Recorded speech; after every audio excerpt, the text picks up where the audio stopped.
I think if you're really going to get ahead in your life and you want to be an authentic human being and you want to live to your full potential, you want to do shadow work.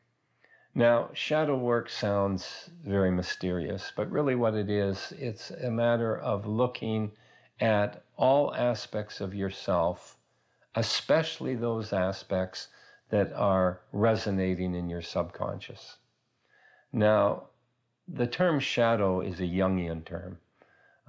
Carl Jung, the brilliant psychologist, protege of Freud, discovered that what happens is that we have a lot of patterns of energy, past things in our life that are resonating within us that we're unaware of. And what's happening is that these things, as vibrations of energy, are causing circumstances and situations to happen to us. And so shadow work is understanding what is happening to us. Now, there's two parts to the shadow. There is what I call the light shadow and the dark shadow. The light shadow is those aspects of ourself, potentialities, talents, gifts that we have within us that we haven't yet discovered. Now, not all gifts are ours, but there are gifts and talents all of us have that we have to discover by following our passion, by trusting our intuition, by doing what feels right, by going for our bliss and joy. And when you do these things, you find and discover your light shadow. And as you begin to adopt it and take it into your life, what happens is you become more whole, more complete, and more alive. In fact, that's how a real good test to discover if you're living your shadow is how alive are you? How excited about life are you? If you're really excited about life, if you're filled with your passion, then your light shadow is manifesting. And if you're not, then you have to discover that aspect of you. Now, the dark shadow is the parts of us that are holding us back. Repressed emotions, past mistakes, things that we don't want to look at. And many of them have happened when we were in childhood. Maybe a teacher said something to us, or our parents, or a friend, and we've repressed it. And it was so horrifying that we don't even want to look at it anymore. And as a result, it is in the dark shadow, and it's a vibrating energy. I mean, if it was just in the closet that you never saw it and it didn't have any effect, then it doesn't matter. But what happens is that this dark shadow is a vibration of energy, and it too is attracting to us the people, the circumstances, the events that are resonating with that vibration of energy. So in shadow work, what you do is you want to look at what have I repressed.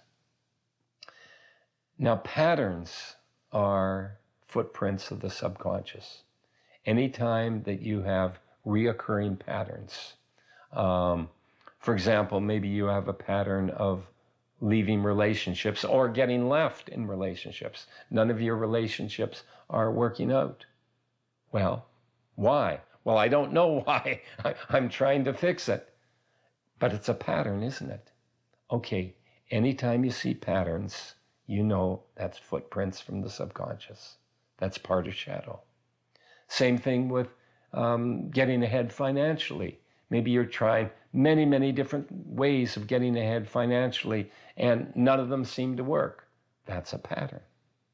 Maybe you're falling sick all the time and you just can't seem to cure yourself of your illness. That's a pattern. Anytime that you see patterns, that is part of your shadow.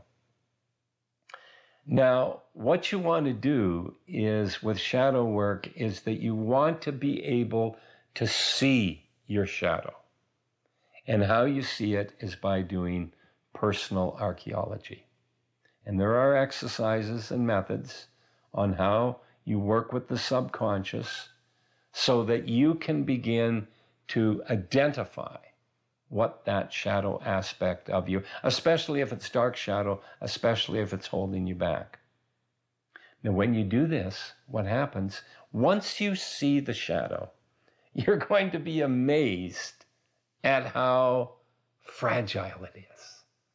And it is not as dark, it is not as ominous as we fear. Because once we see our shadow, we recognize it. And then you can shift it. The beautiful thing about mind power is that you can shift any pattern in your life to something different. So when you see what the shadow aspect of yourself that is causing that pattern, what happens is this is mind power. And this is why I love teaching the mind power training, is that through the mind power training, you can take any shadow aspect of yourself that is holding you back and you can shift it into the exact opposite and get it working for you. But first you have to see it. And you also want to love yourself deeply. No judgments. That's one of the rule number one in shadow work. Never judge yourself. Because you see what happens is we're too hard on ourselves. We don't realize that the I'm not good enough archetype is collective. It's in all of us. You see, we thought it was only in ourselves. And so we don't even want to look at it. We don't even want to look at the parts of ourself that we think are not worthy.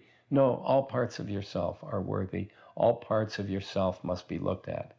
Even your meanness, even your pettiness, even the dysfunctional parts of you. They're all part of you, and you embrace them. Shadow work is embracing all these things and loving ourselves very deeply. You know what? We're flawed. Get over it.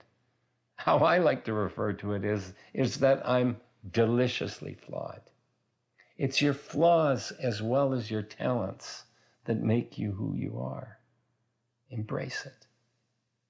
That's shadow work. And shadow work is so exciting, so valuable.